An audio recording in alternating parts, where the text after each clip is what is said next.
Good morning, everyone. Good afternoon.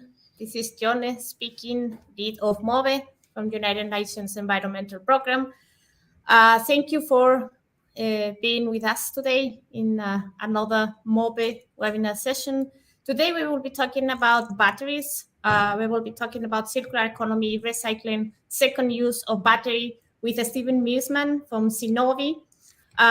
This company is one of the actions or business lines that they have is precisely batteries and then electric mobility and others. So we have the perfect person to talk about how to make the batteries useful, not only for the first use, but also for the second use and on recycling. So thank you so much, Steven, for being with us today. The floor is yours. Please, all the audience, if you have any questions, you can put it on the chat in YouTube, and we will get back to them at the end of Steven's presentation. Thank you so much, Steve. Well, thank you for raising expectations. I don't know if I'm the perfect person, but I'll do my best. So maybe just a bit of background about Zenobe. You can see a few pictures of a few projects we've done here. But actually, Zenobe, we sort of are founded on this idea that electric transport markets on the left-hand side and the energy grid on the right-hand side need to be more connected in order to achieve all the investments required to get to a greener economy. We are very much focused on B2B and heavy-duty transport, as well as supplying battery solutions to large-scale utilities to help with issues such as intermittency of renewables, congestion on their network, etc. The way we do that is by, like I said, on one side, just a bit of background on who we are and why we've got a bit of experience in this area. So on the EV fleet side, we were originally started in the UK, but we're now the leading sort of platform in the UK and Australia and New Zealand. Sort of rough market share of 24 to 30%, about 1,000 electric transit buses that we support globally, and over 400 light commercial vehicles. And we've now added some trucks to that as well. Got a tendency to follow our customers into new markets rather than go after everything. On the grid scale side, on the right-hand side, we've got about 430 megawatts of operating batteries with a further 1.2 gigawatts under construction. We see our software that looks at batteries in the EV, the charging infrastructure, the vehicle, etc., but also these large grid scale batteries. That's what sort of enables bringing costs down, operating with high reliability for our customers, but also ensuring that you capture the data and you control the battery in such a way that there is a value in a second life. And it's these things coming together that allow us to lower the total cost of ownership for fleet operators. A few examples of second life battery projects, because that's sort of the focus of this conversation. Sorry, Steven, I don't know if we're seeing your presentation. I think that you're sharing the one that is not moving. Oh, okay. Apologies. Let me try and work out what's going on. Do you see it now? Yeah, okay, that's better. I think you can see it now. Is that right? Or no, it's not moving? No, I think we don't see the presentation mode of your screen. Oh, okay. Let me try this again. Now you should see some batteries on a screen. No? Yeah. There you go. Oh, that's now much we're better. ready. Thank you. Excellent. Yes, so we've got quite a few projects on the second life side already. So the project in the top left corner are second life EV bus batteries that have been on a bus for 4 to 7 years and are now being reused to increase the consumption of rooftop solar in an industrial estate that makes heavy machinery.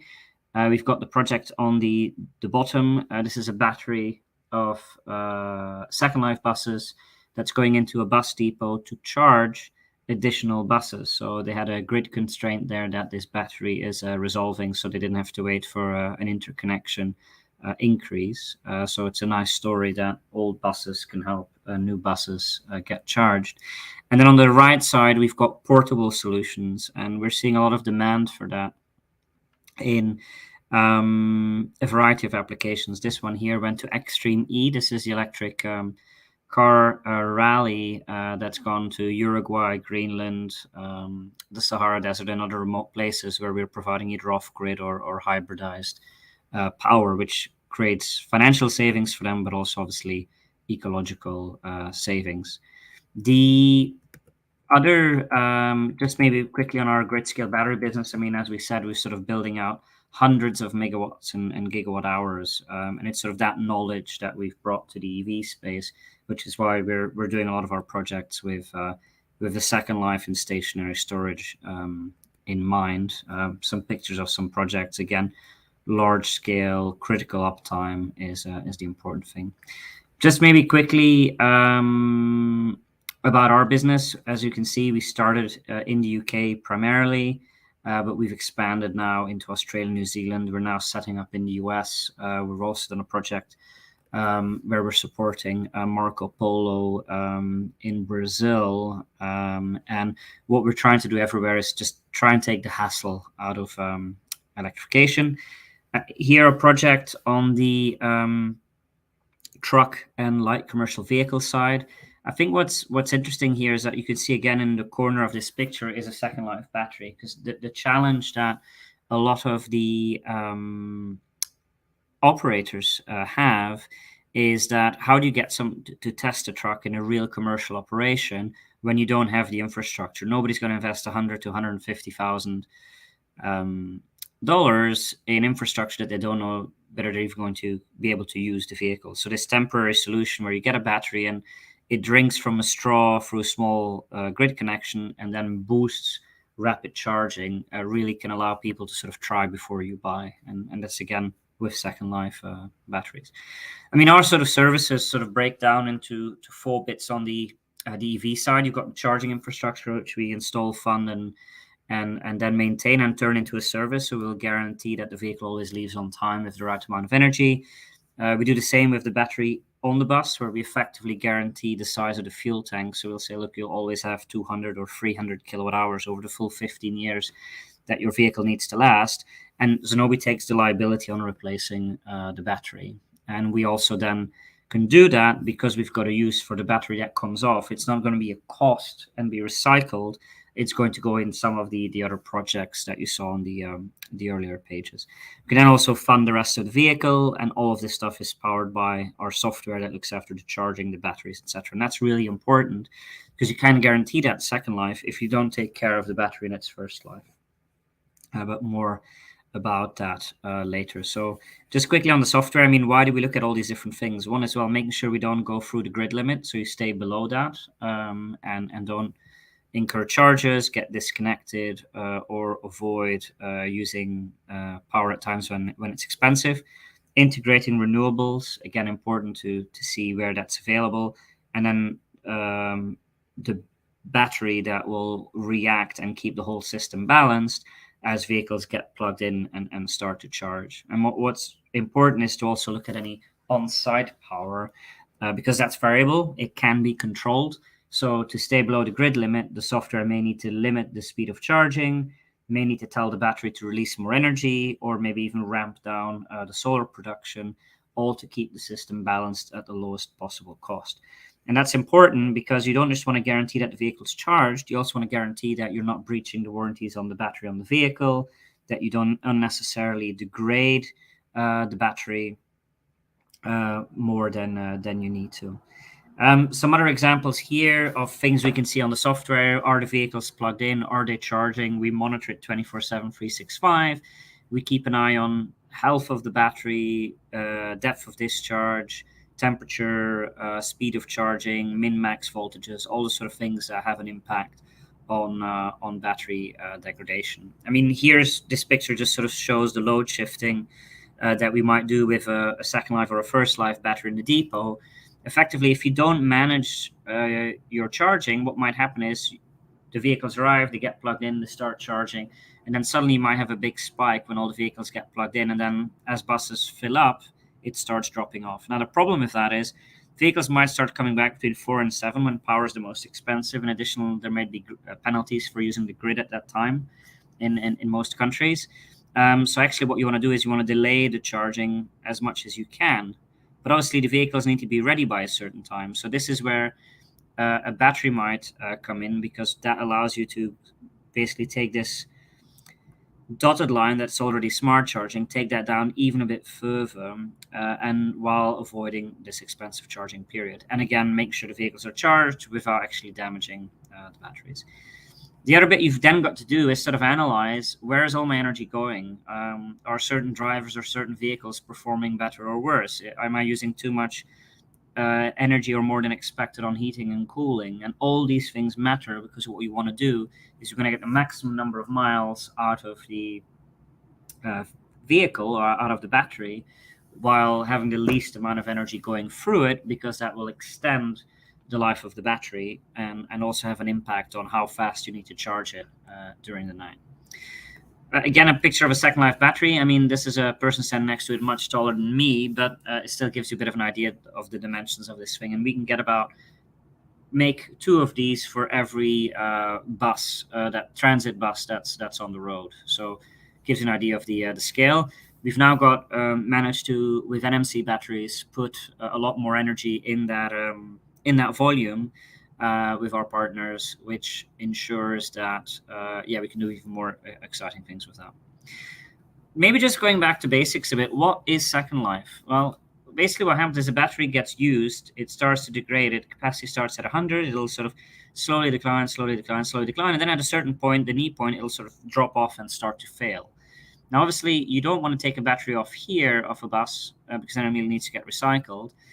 We see batteries usually get removed from buses or trucks somewhere around the 80% mark. And the reason for that is that it can't do the range anymore that the vehicles need to do on a daily basis. But what you can see is actually from this point until here, there's still a bit of life left in it. It might not be able to run a marathon anymore, but the battery is still very capable of doing sprints. So what can you use them for?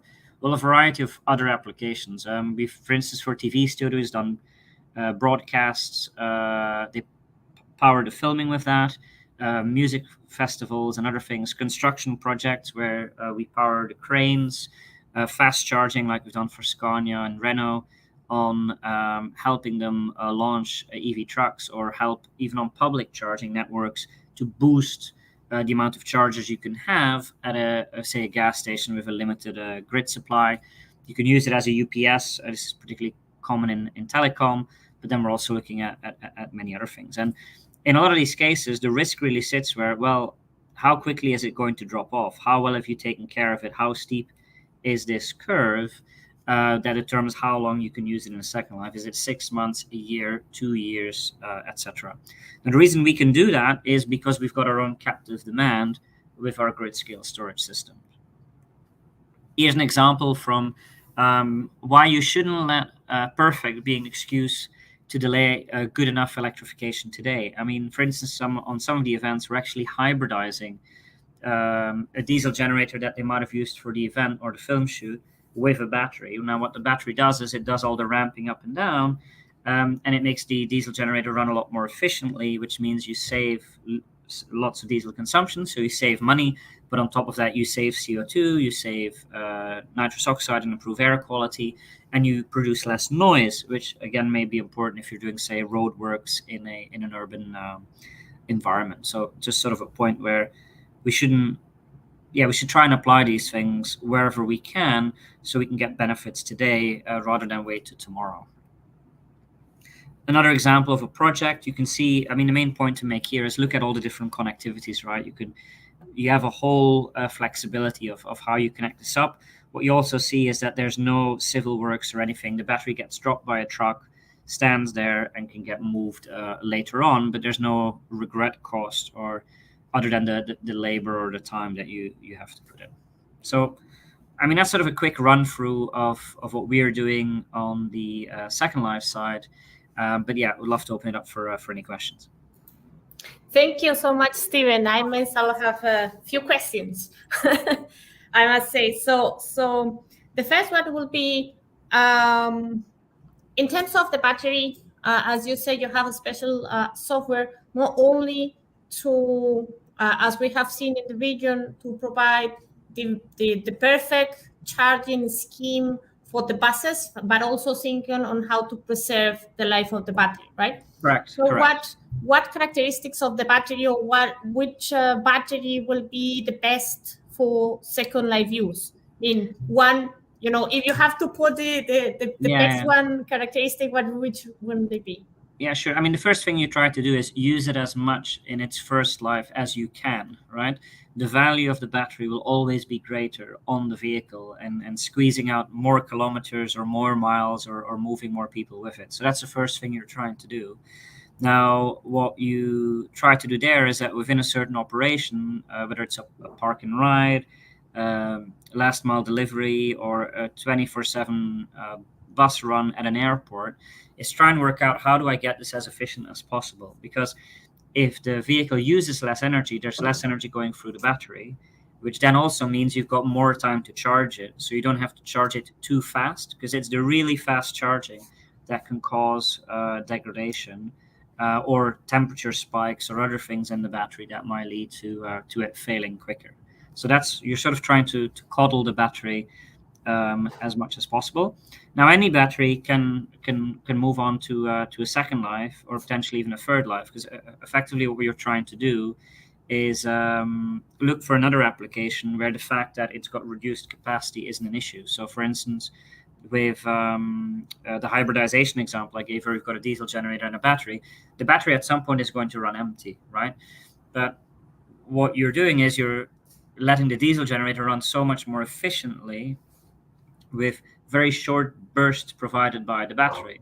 And that's really good, because it's sort of that sprinting versus marathon analogy. The battery will release a bit of energy, charge a little bit, but the diesel is running at a flat rate. And that's how you generate the savings.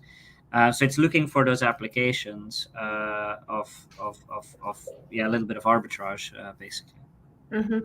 Is there any, and I will make two questions at the same time, any kind of battery chemicals that you are more willing to use, or you are more capable of using, and how big that battery will have to be to actually, I mean, if you're not, I mean, I guess that even a small battery, a small capacity battery will be useful, but then as your experience, how will that be the minimum, let's say? I would say the minimum, there is a size benefit, right? So the reason we work with buses and trucks is that the batteries are bigger and they're used in a consistent way. Because effectively, when you're trying to create a system of, say, 160 kilowatt hours or 1 megawatt hours, you need to find batteries that have been used in the same way. Because if you try to connect them up in a chain to provide the output that's needed, the chain is only as strong as the weakest link. And you drive your car one way, I drive my car another way, and we can probably find 15 other people who all have different driving styles and do different miles a year. So then all these batteries are in a different state of health. So if you try to put them together, the weakest battery will determine the overall output.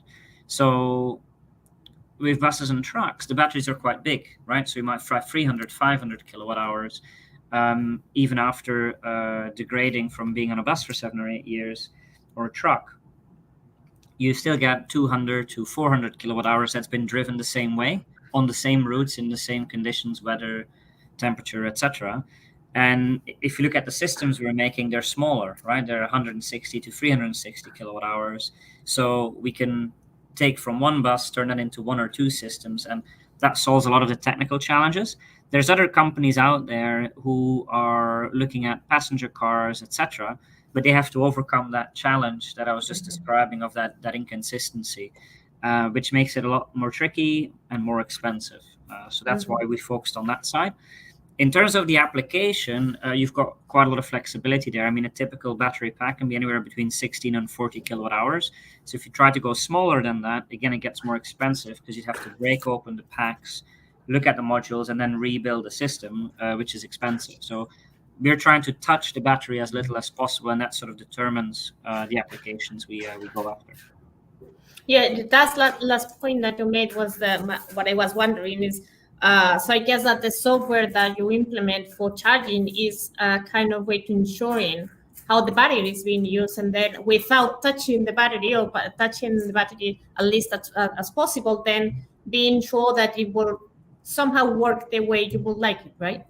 Yeah, exactly. So it has a few benefits, right? It's doing a lot of things at the same time. One is making sure that the vehicles are charged the next morning, or whatever the schedule is, with enough energy.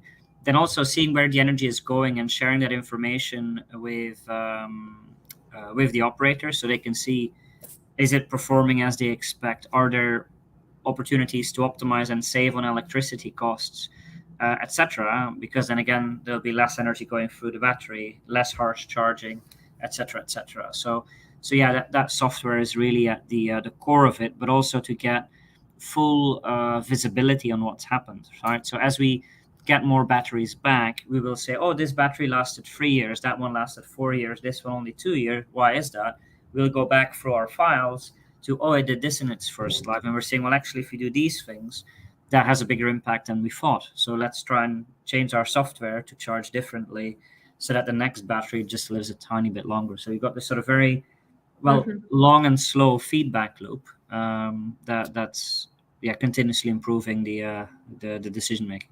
I know that for some business bus systems in the region, transportation public bus systems that do run electric buses do already have that. But I think that is more devoted to the charging efficiency rather than second life. But I guess, and I hope that the information that can provide to companies such as yours, where you can actually, based on that information, evaluate and assess actually the final value of the battery. Right? Yeah, no, we do. I mean, I think a lot of the batteries that we're using now in Second Life systems aren't on our own vehicles, because I mean, we only started the business in 2017, so those batteries hopefully won't come back for a very long time.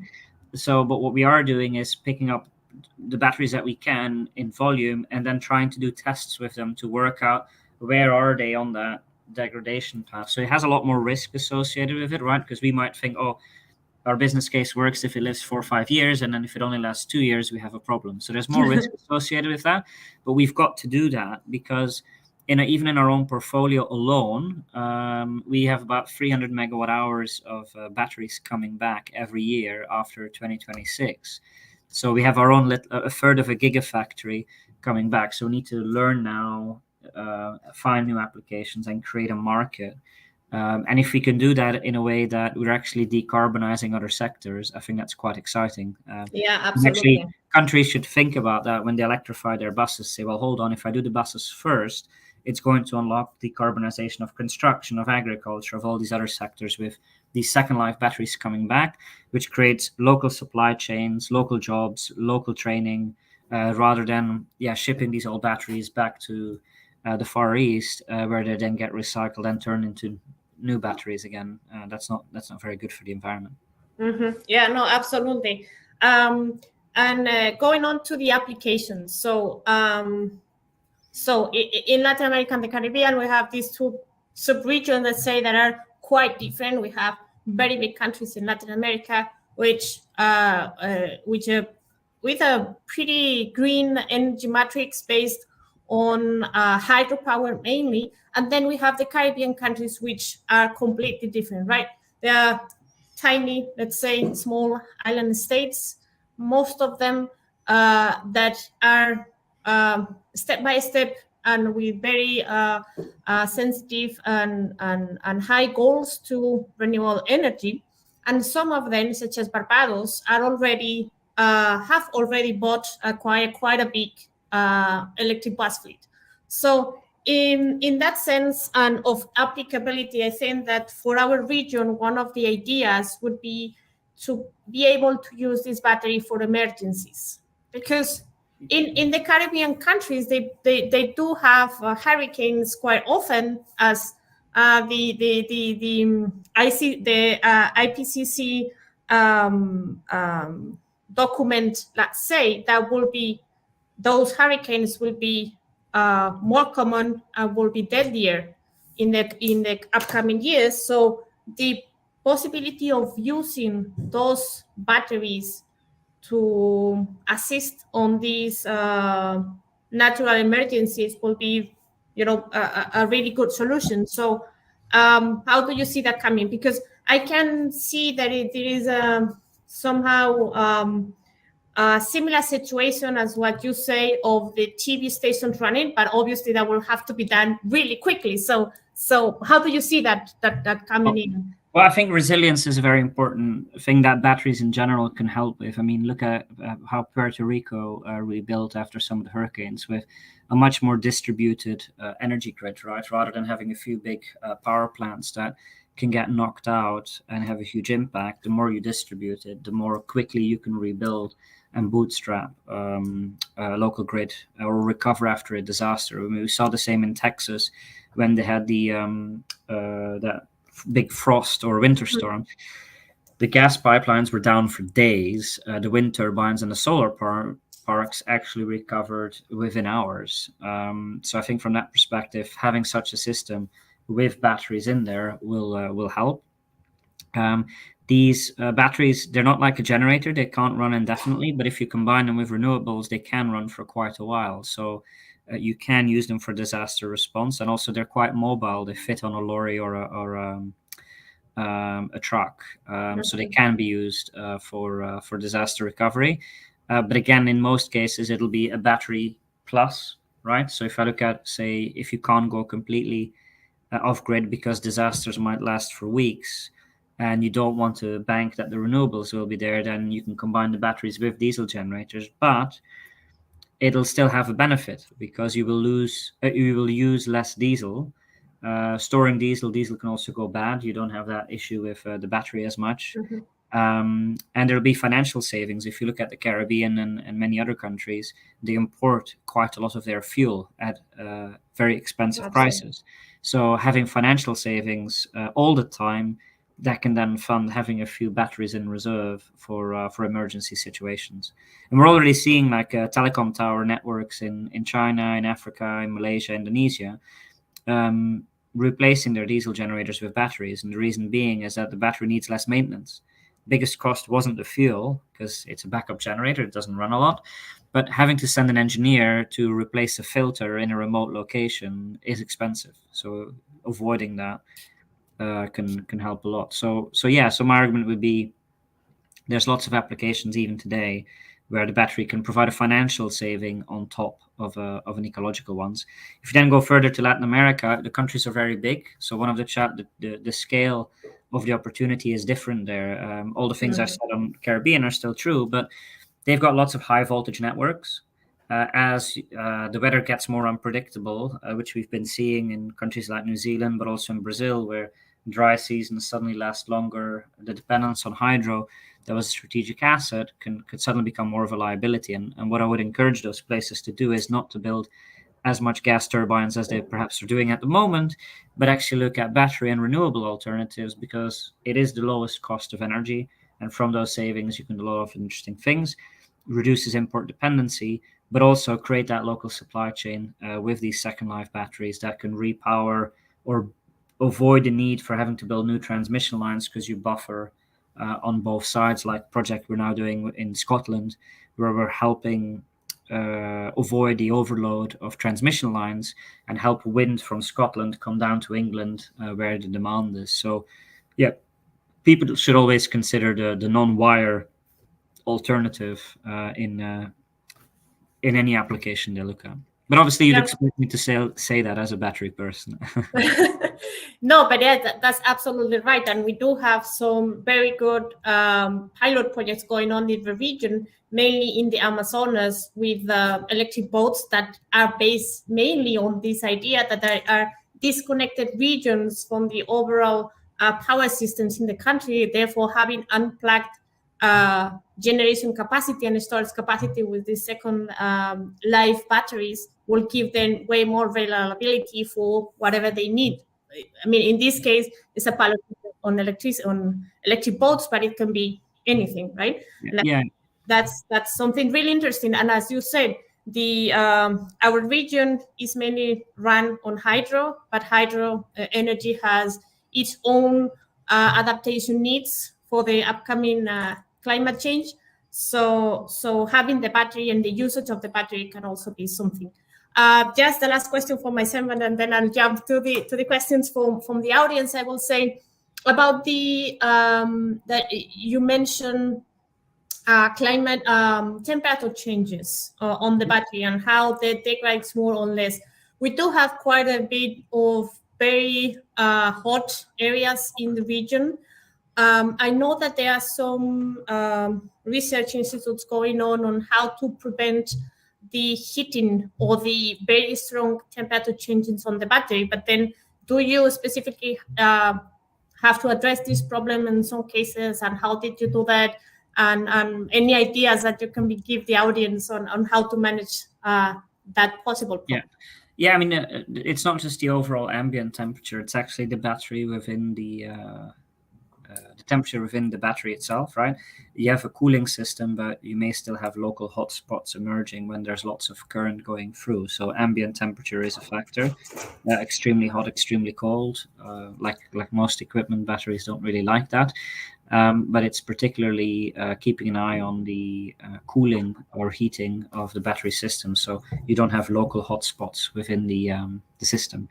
The best way to do that is, again, data, making sure you get all the information, and when you see the hotspots emerging, getting in touch with the OEM quickly, or looking at what's causing that, and whether the battery management system needs to be updated. So it's getting data is the first step, and encouraging your OEM to make sure they share that data with you is the first step. Mm-hmm. Okay, the other bit is health and safety, right? So one thing we also do is when with our partners, when you integrate these things, make sure you have the fire protection systems, the cooling system, the heating systems, and again the data monitoring, so that you got multiple layers of defense before you see temperatures running away from you. Mm-hmm, mm-hmm. So as far as we go on the conversation, what I can see is the most important thing is information and data. Yes.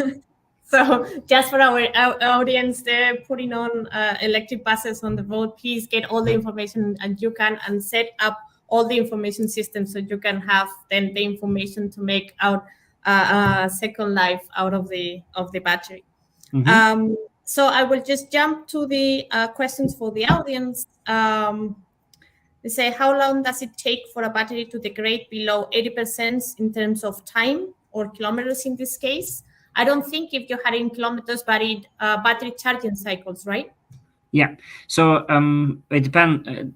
It's a bit like how long is a piece of string. It's a hard question to answer because it depends on what you do, right? So if you look at a bus in the UK might be doing anywhere between 40 and 80,000 kilometers a year, and there you see sort of 5, 6, 7 years is when you start to see battery replacements coming in. But it depends how heavy is the bus, is the truck, determines how much energy is going through the system. And then also, do you charge it slowly or do you charge fast? Do you charge it when the battery is already running hot? Is it a pantograph, multiple systems? All these things sort of have an impact. So it's hard to really give a rule of thumb. But yeah, from one way to look at it is, if you see the warranty that the manufacturer gives on the vehicle you're looking at, well, they're probably pretty sure that within that period they won't have to replace the battery. So that gives you a bit of an idea of the time indication. Thank you so much.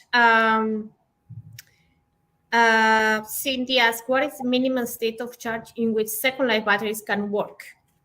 What happens is, I mean, if you look at that curve that I shared, sort of degrades, and then somewhere between 45 and 65%, depending on the type and make of the battery, then what's happening is, rather than degrading, the cells within the battery are starting to fail. And that will deter, if enough cell fails, then the whole module fails or the whole pack fails. So there's sort of a tip-off point. It's not like you can go all the way to 0%. Unfortunately, that's not possible. So what will happen is, if then that battery system fails or the pack fails, is you can then actually look at a third life. So actually break open the packs, look which modules are failing, replace those, and get a refurbished pack, and then put that back out there for another period. So it all comes down to sort of the 5 R's of recycling, right? Reduce, reuse, repurpose, refurbish, and remanufacture. If I'm probably blending a few there, but it sort of loops within loops to reduce waste. That's the goal. And effectively, we're just focusing on the 1 R right now, which is repurposing. when the volume gets bigger, I think we'll start seeing more refurbishing and remanufacture as well. Okay, because that was exactly the next question that we have in line is that what happens when the battery after the last use? I hope we haven't reached that point yet, that we always can keep using, but then these are follow-up questions of, do you have a recycling program?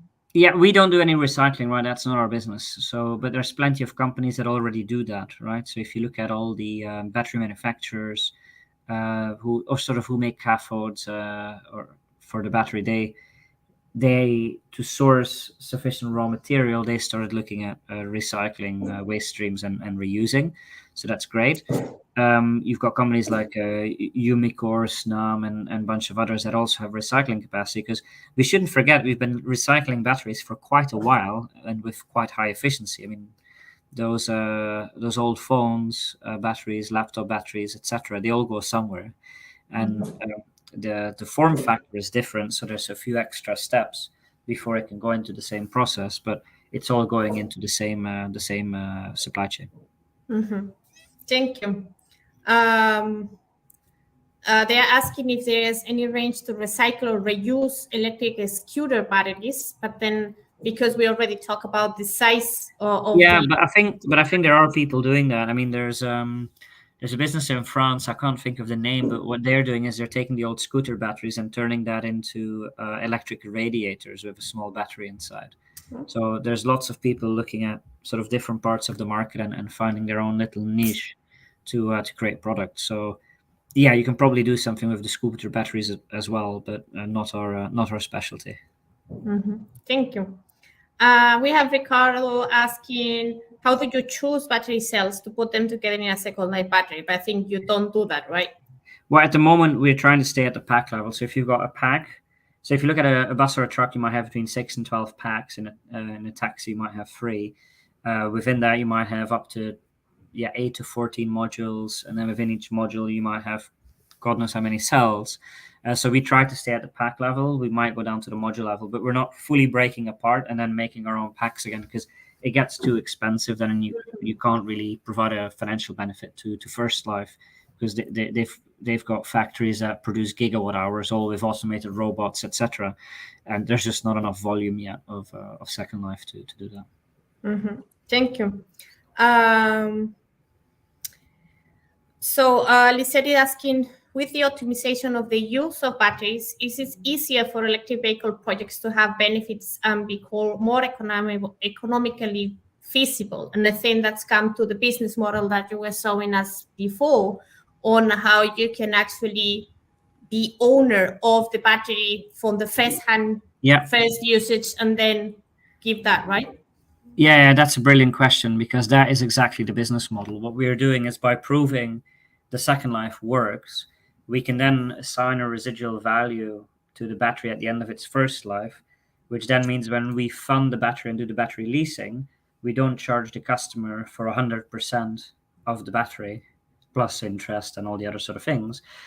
We were able to take that into account, which lowers the monthly payments that the customer needs to make, and therefore lowers the cost of going electric.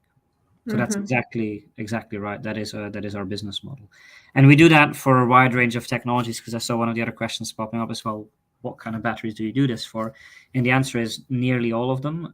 So we work with our customers, because the customer typically has 2 or 3 suppliers that they take vehicles from, and those vehicle suppliers then get the battery somewhere else. So we do our technical due diligence on the battery and the vehicle, and then based on that, once we've done that, we then could underwrite a performance guarantee. Yeah. So for those business models that you have already in place, do you work? And I'm just wondering, do you work with private companies that do private companies that do public transportation services, or is the public organization that buys the buses? And depends. There's different models. Like if you look, we do quite a bit of work in London, where you've got Transport for London giving concessions to private companies that then run the routes. So we will work with the private companies. We've got other companies we work with, like in Wales, with Newport, which was one of our first customers who really took the leap of faith on this new model. They're owned by the local council, so we're actually contracting directly with the local entity. Places like Sydney, where we work, say, with Calcium Group, and Transport for New South Wales, and then you sort of end up in all three parties in a sort of public-private partnership.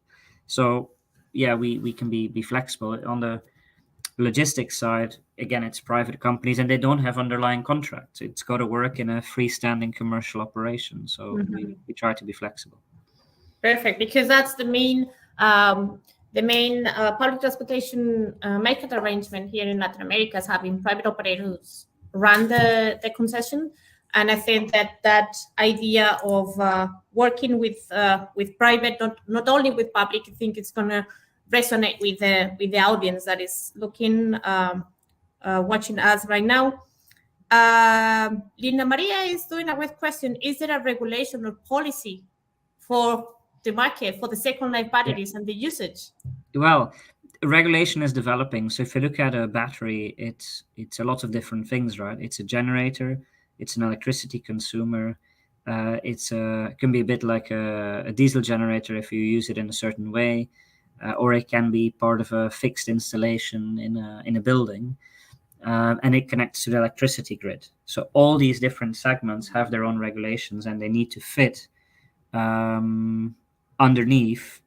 So from that perspective, there's a process required before you enter a country to make sure you meet all these requirements. So, for instance, in US, you have the US electrical grid code that you need to comply with, as well as the UL certification. Now, we are entering the US market, so we are going through that certification process. But we're already in parallel looking for customers because we know how many months it will take to go through this process. So there's always a bit of a first proving the demand is there, and then making the investment of being able to prove compliance with local regulation. So it's a bit of a patchwork at the moment. There isn't a global standard just yet because this is all still very new. Yeah, and I think that for our region, we will have also the challenging part of getting integrated with the energy system, with the energy market, because we have several different energy markets in each of the countries, one's being wholly private or public, somewhere in between and everything. And I think that's some of the... I heard a statistic yesterday that there's about 3,000 utilities in the US alone. So we're going through that process there. We had the same in UK. You've got, I think, 6 distribution network operators plus the transmission level one that we needed to integrate with. New Zealand, where we work, I think there's about 26 different utilities, all with different frameworks. So I can't say that we've gone through all of them yet, but we know what questions we will get asked, or what usually. And yeah, they always answer the questions in a slightly different way depending on the local situation. But that is not an insurmountable problem. So I think some of the audience already took on your business model. They are asking, when are you coming to Latin America? Well, I mean, if are you coming to Latin America? Yeah, well, I think what I would so for us, we aim to be very focused on our core market. So the problem is there's so much going on in this whole energy transition. You could chase after everything and then get nothing done. We like to focus on delivering projects and then next project, learn, go to next project, and work with our customers in partnership. Like say with Stagecoach, we've switched on our 14th bus depot. With Power Logistics, we've done God knows how many projects now on the event space. So we try to be very focused. So I think what I would encourage is people who are interested is actually to reach out afterwards, because that will help then build a case. You say, okay, the market is this big, we've got this many of our customers, potential customers there. Should we investigate entering the market and going for all the investment of regulatory investigation, compliance, etc.? That's one thing.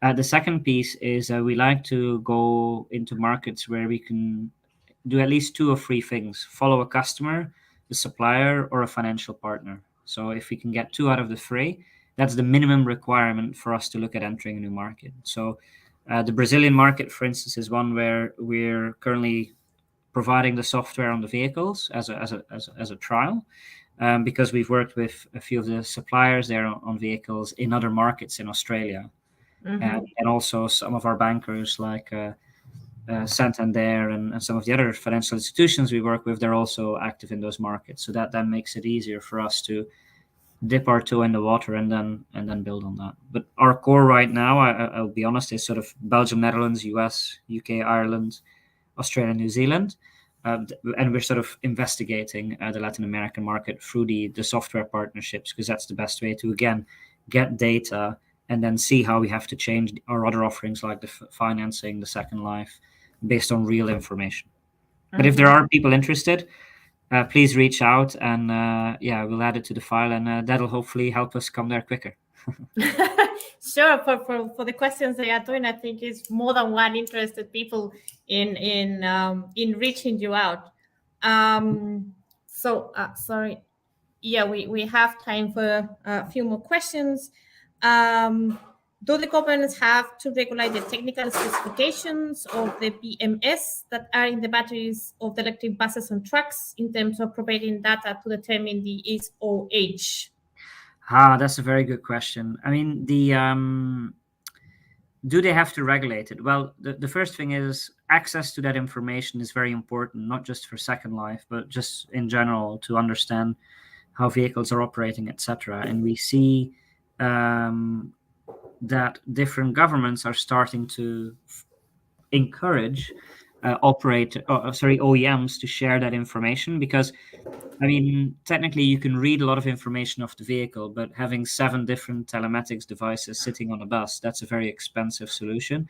It's much better if one party, like the OEM or a third party, collects the information, makes it available in the cloud to all the people who need access, because it's the customer's data in the end. Now, if OEMs are a bit nervous about doing that, then perhaps the government can encourage or provide support to ensure that happens. But I would say we found so far that most OEMs actually want to collaborate, because they realize that in the long run, collaborating will help them sell more vehicles.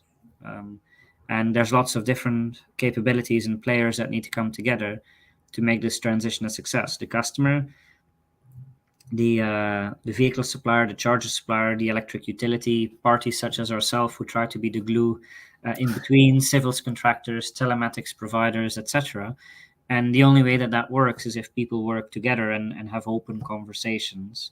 Because if you try to do it in silos, you'll never get to a good solutions. These are very complex projects to deliver, and not everyone can do everything. No, absolutely. And I think that so your company coming in for the information gathering and creating and then doing something about it can actually change the mindset of many of the public transportation system managers, which have the idea on how to, obviously what they have to do is run the business, run the buses and do it at the lowest fare possible, but actually seeing also not only the day-to-day life, but also the long run of the battery. So here we have quite a bit. I'm just trying to there's another question said, who should own these batteries to get this optimization and more than one use? I understand that Zenobē has a battery leasing. If there are any different owners of bus and battery, how will that work? Well, it does work, but obviously there's a bit of, well, again, collaboration is a little bit required, right? So what we've seen in many places is that there are subsidies to source electric vehicles, depending on the type of vehicle, in which case the subsidy can actually pay for the body and the chassis, sort of the diesel equivalent. And then Zenobē funds the battery on a sort of leasing model, as well as a charging infrastructure, so it's zero upfront payment by the customer. Now, that is one way. In other cases, we found that actually banks are very happy for us to do the battery leasing, and they fund the rest of the vehicle, or we fund the vehicle and the battery, and the bank sits behind us to fund part of the cash flows because they don't like the risk of the asset because they don't have the reuse of the battery. So for them, it's a liability.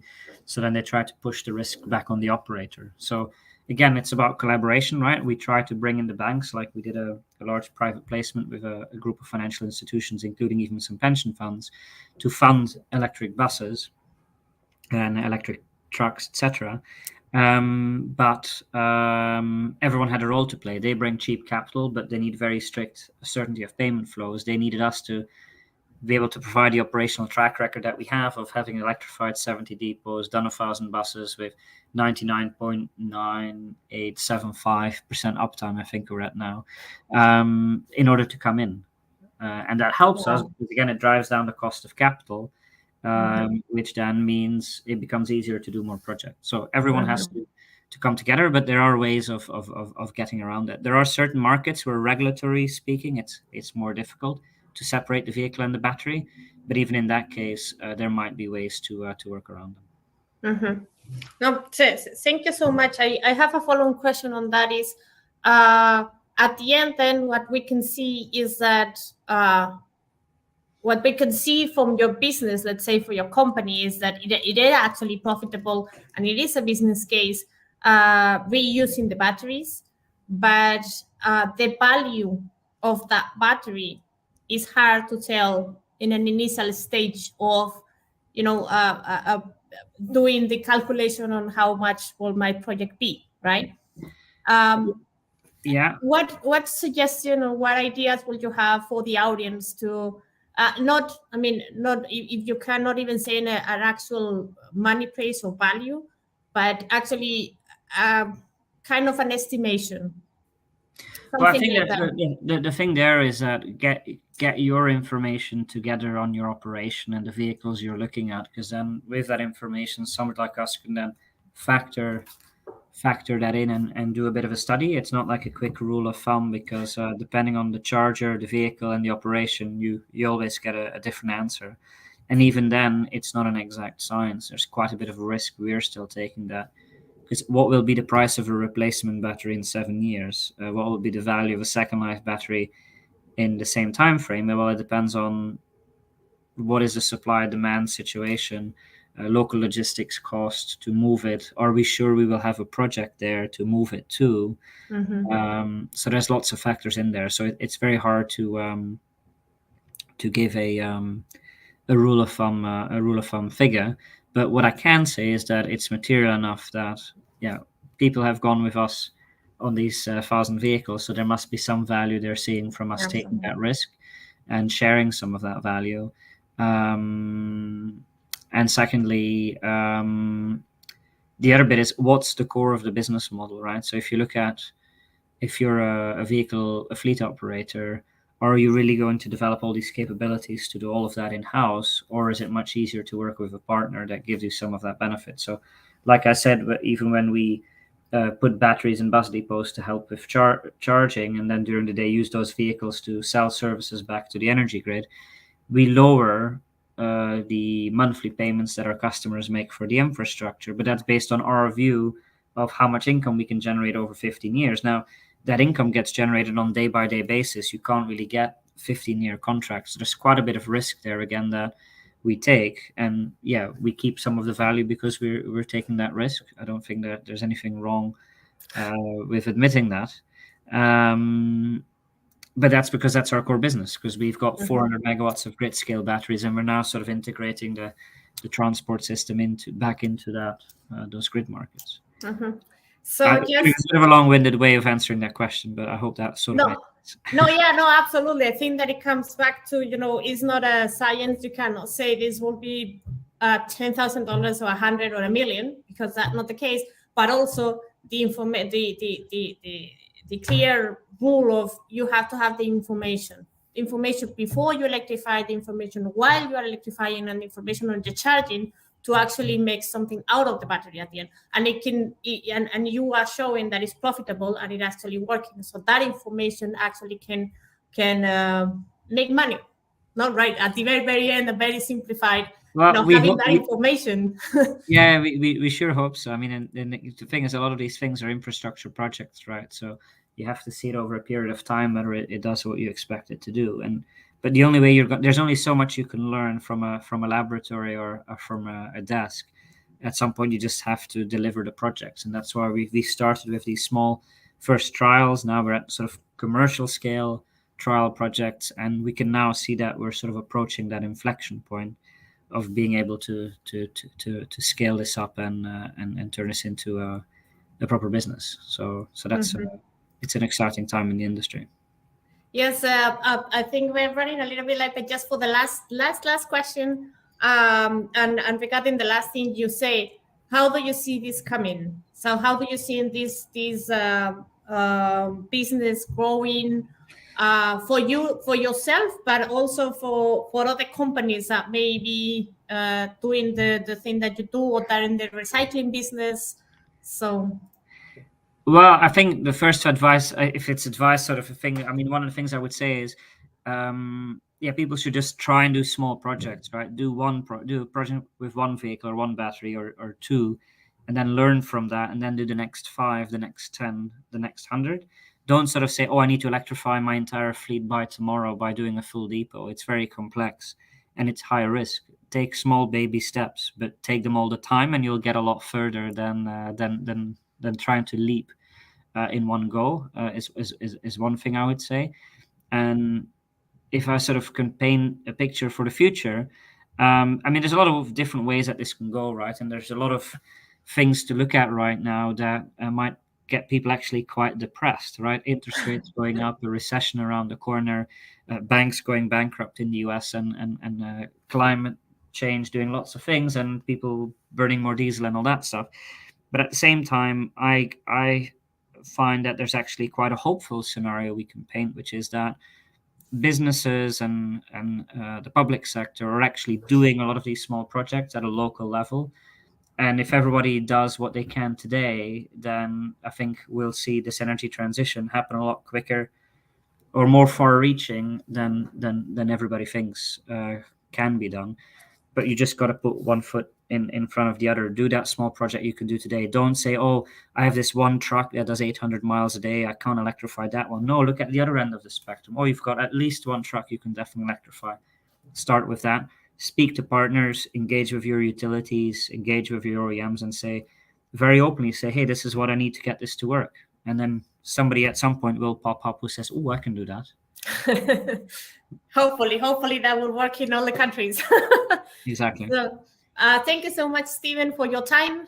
Thank you, everyone that is watching the session today, and thank you for your questions. We will put up the presentation of Stephen, if it's that okay with you, or if you want us to put some slides on the website. I think some of the people have already asked for your contact. Yeah, so sure. Just let us know. We will put everything up on the mobile website. And that's it. So thank you so much, Stephen, for the conversation, for your information and your time. Yeah, thanks for having me. Thank you. Bye. Bye.